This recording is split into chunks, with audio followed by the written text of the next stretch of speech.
everyone. Welcome to this episode of Beyond Max Q. I'm Mollie Jahner, your host. Today, I have the privilege of introducing you to two of the most amazing women, who's Malory McLemore, who is the founder and CEO of Stell Engineering, and Laura Ahmetaj, who is graduated from HBS as well, and also all things engineering. I feel like hardware is even like more lucrative now, like in the age of AI. I was taking another class at HBS. I think it was really interesting, just like the conversation at HBS that ChatGPT like wasn't really a thing my first 3 months there, but it's AI ended up being the only discussion that people talked about towards the end of my time at HBS.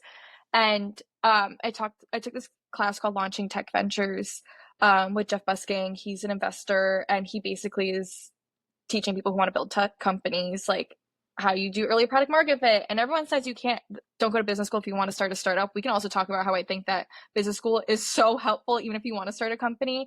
Like, just go do it. He talked a lot about how we did this project where we were like vibe coding using AI. I never learned how to code. Like, I'm the truest hardware engineer. You have some hardware engineers who like know Python and stuff. Like, I knew MATLAB, love MATLAB, and like that was it. And then I didn't really use it after undergrad. But I was able to like build a website using AI and like coding, and I started learning how to code like in minutes, not having to do a full course, but basically people can very quickly start building the things they need to like some mock-up level that will make it harder to sell like some softwares. This is not specifically for hardware, but just like software at large, into other companies. And it's so easy. It's harder to build a moat is my whole point basically in software, if it's like not interfacing with hardware. And I think for investors, once you capture a market building hardware and you are profitable, you're almost guaranteed to succeed. Like, it's so hard. Like, if it took you that many billions of dollars to get where you were and you already own 50% of the market, the chances you have a competitor coming out is not there.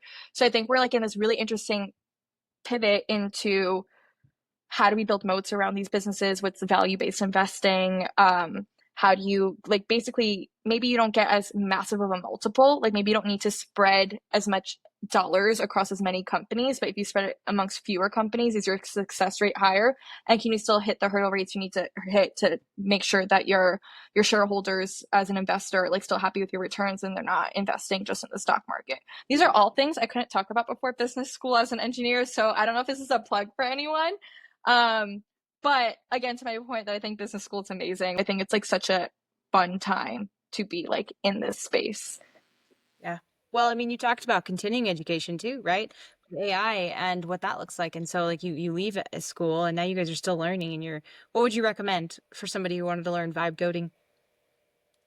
Oh, I you you literally I can know ask that's a little ChatGPT off to write. script. No, it's so easy. No, it's fine. It also, I guess, disclaimer: vibe coding will get you. You still need software engineers. You just need fewer software engineers. Is the idea behind like people able to vibe code Branding, because like vibe marketing the other day, and I was like, you mean just branding? Like, I don't yeah, like we're just putting yeah. vibe in front of things now and it They means something say yeah. different. I'm like, okay. I know. Yeah, the concept of like vibe coding is like you don't really know what you're doing, but you're like asking, you're like, oh, I think there should be a button for this thing. And then you're like, can you write me a line of code to have this button like over here or something? And it's not very thought out. Like, the front end is nice. I still think you need people who are like great at building data structures and like coding for that, because my website would fall apart if I actually had to do something that I needed to do. But the idea was also, as a founder, you could basically like do very quick product market fit without having to hire your first software engineer to build you a front end for people to interact with. So like we had like people just say, oh, would somebody want a tool that allows you to autonomously manage your network, right? Just like, so you know who to follow up with and like whatever it is, just like network management. You're like, hey, I haven't talked to this person in a while. Like, what are they up to? Like, automatically send these emails so you don't have to do it yourself. And you could connect your LinkedIn to the front end. This is what we did like in a few days of afternoons of like classwork. And then in theory, you would see if like people were to try out your entire workflow, if it would work. But anyway, we're digressing too much about like starting companies, but it's also easier to start companies now than ever and like get product market fit and kind of with the tools we have, spend a lot less money to just get initial hypotheses tested out.